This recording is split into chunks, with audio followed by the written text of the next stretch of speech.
students there and my students in the large life at different walks of life. Welcome you to, and it is makes me happy to meet with you tonight, inshallah. I suppose not to talk. We are still waiting for the professors coming from America to talk or to express their views to us, and let us hear from their mouth what they are thinking about. But hopefully, inshallah, we prefer not to wait more than that. I think they became Egyptian. They hate to maintain the timetable. So we are trying to be American, but they jump to be Egyptian. Within 2 days, Yeah. just 2 days, 2 days or so. 2 days. Became Egyptian. كويس أوي يعني it is somehow satisfactorily proves that we have something right in a way, and we still leaders, we still lead people, but unfortunately to the negativeness, not to positive.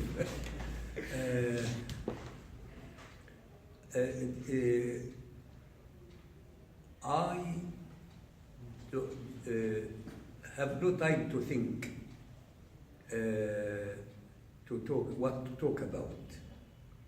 It is not surprising me anyway because I am خطيب يعني I am orator يعني خطيب منبر يعني any time I can stand and talk.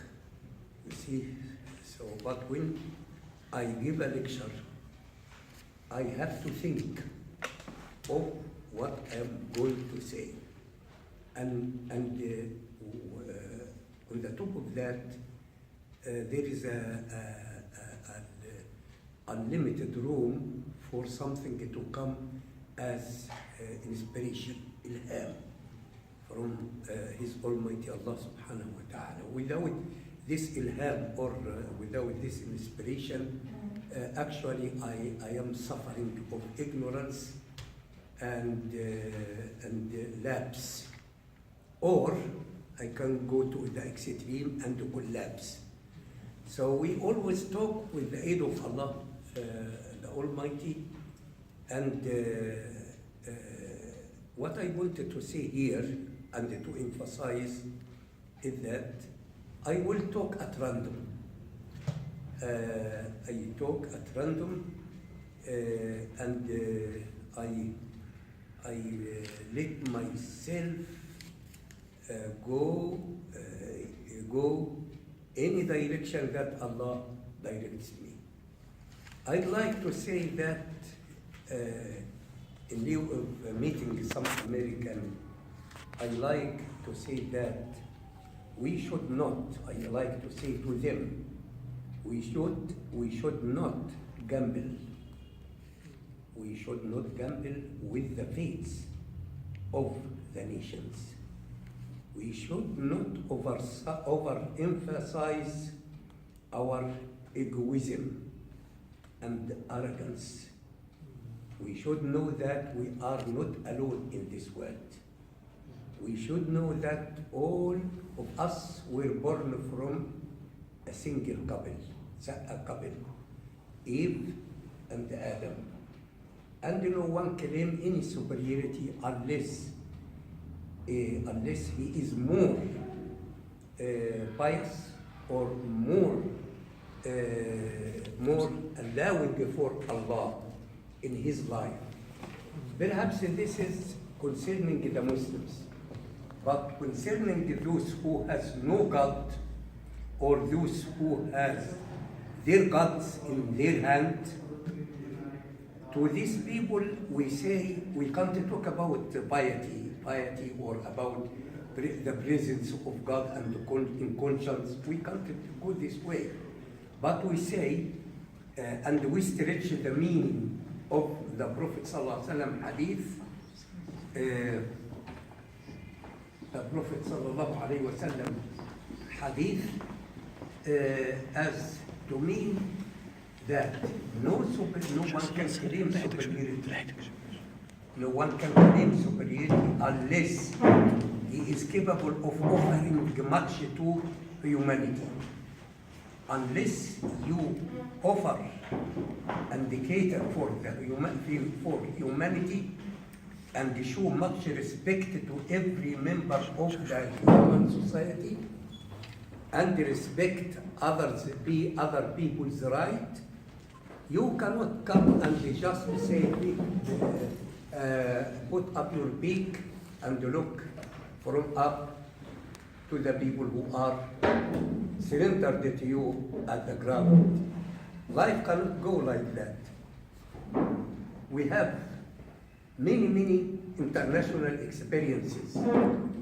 Some empires came, and some empires were based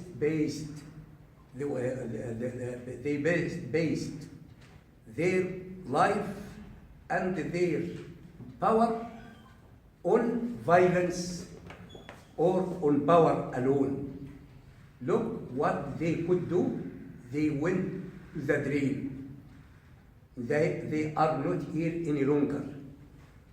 I am here quite aware that someone can tell me, all right, the Muslim Caliphate also went gone with the wind, and there is no Muslim Caliphate. Yes, I am aware, totally aware of that.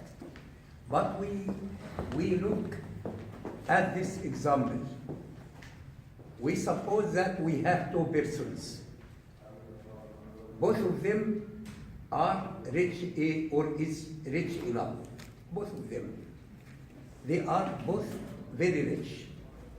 They have equal money or wealth. And all of a sudden, after some years, the two persons lost their wealth. They lost their properties, and they became penniless and powerless. I mean by power, the practical or the physical power, not the spiritual one only. Both of them lost everything. What do you think of someone, one of the two, lost his money, but he never lose his influence upon people and his influence upon his society. Why? Because he was generous, polite, cooperative, affectionate, and the people hold him in high esteem, whether rich or poor. But when the man who were equally wealthy, lost his money, he lost himself. No one to pay any respect to him. No one has memory of him. No memory. No one can remember him. You see, this is the example you can apply. This example you can apply to the Muslim Caliphate or the Muslim state and the Roman state. Compare. The first one gone, and the second almost at least as a political organization already collapsed or is not exist anymore. All right? But Islam left its impression upon the whole nations until now. The Muslims are growing up in number and perhaps growing up in power.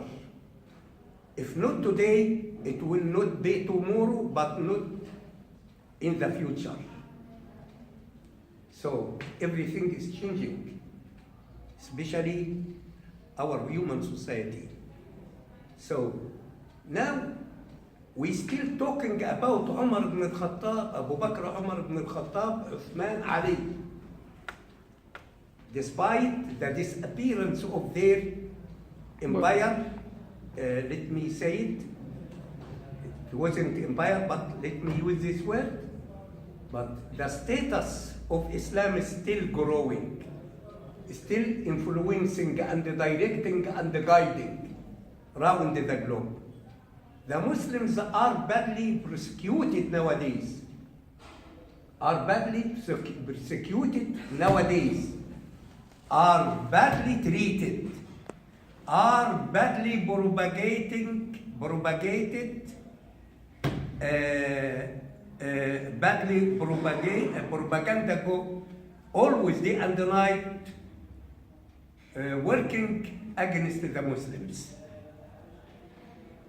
If what Islam faces now is what Islam faces now, if we put any other religion in the place of Islam, it will not stand for tens of years, or 20 years, or 50 years. But Islam is still alive and vivid and strong all these centuries. How it is wonderful that, and this is to emphasize the difference between Islamic ruling and other ruling. What is that? What is this difference? I tell you, our Prophet sallallahu alaihi wasallam and his Sahaba, his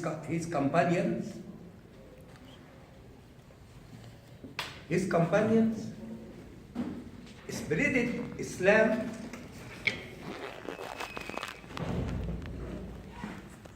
from Indonesia to China to India to Morocco, from the ocean to ocean. And Islam was spreading in Asia, Africa, and Europe. You see? How long it takes the Muslim to spread Islam everywhere, to go beyond the Arab Peninsula to the global level? Do you think how much? How long? 80 years. 80 years. 80 عام. 80 years Islam was dominating all this area. Multi-ethnicities, multi-languages, and so on. The Roman Empire could not do the same as Muslims in 800 years. In 800 years. Why? Because Allah was guiding.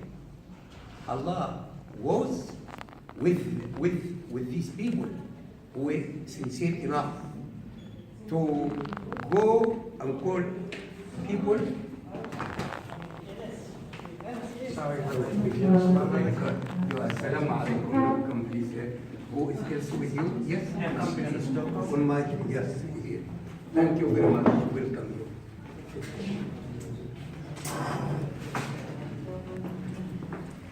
I have to decline and stop here. I prefer to engage your time till our guests, American guests, come. And I said, before you come, I said, it seems that our American guests are very much Egyptianized. Yes, we are. Within 2 days. Within 2 days. Became Egyptian. But my name is now Khalid. Kelly, Khalid. Thank you very much. I'm just giving a joke, as I say. And I welcome you very much. And we are eager to listen to you. You are free to take us as your captive for 40 minutes.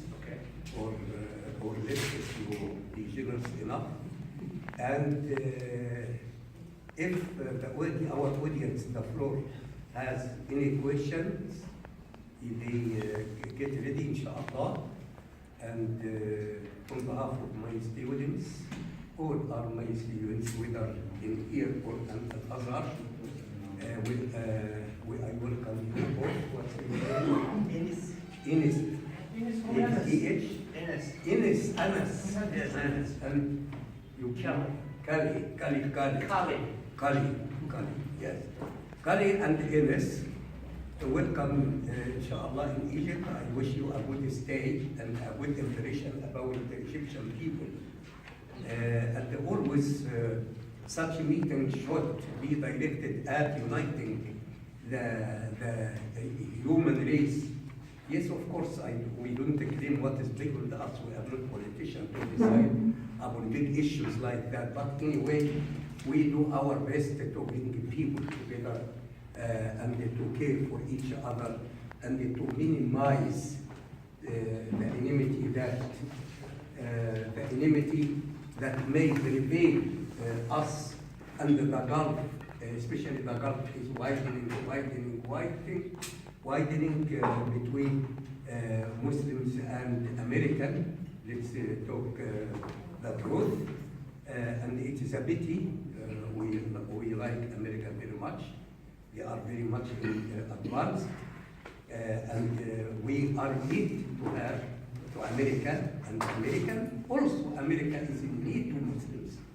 If America find its way to unite with Muslims, or at least to have a good relationship, I think much of the headache that our world is facing will go, or at least be minimized to the minimum. Thank you very much, and now we'll listen to you. We'll start. I leave you and we sit here.